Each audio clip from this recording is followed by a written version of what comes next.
এই যে শুনছো, আজ পুকুর পাড়ে বসে থাকতে থাকতে হঠাৎ তোমার কথা মনে পড়ে গেল। আমার কথা হঠাৎ কেন? পুকুর পাড়ে তো সবাই যায়। সবাই যায় ঠিকই, কিন্তু তোমার মতো করে কেউ হাসে না। সেই হাসিটাই মনে পড়ল। আরে বাবা, তুমি তো দেখি খুব কবি হয়ে গেছো। পড়াশোনা কেমন চলছে? পড়াশোনা চলছে, কিন্তু মনটা মাঝে মাঝে তোমার কথায় উড়ে যায়। তাই নাকি?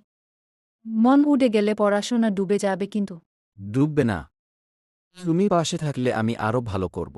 আসে মানে? আমি তো স্কুল শেষে বাড়ি, আর তুমি মাঠে ক্রিকেট খেলো। তবু তো বিকেলে রাস্তার মোড়ে দেখা হয়।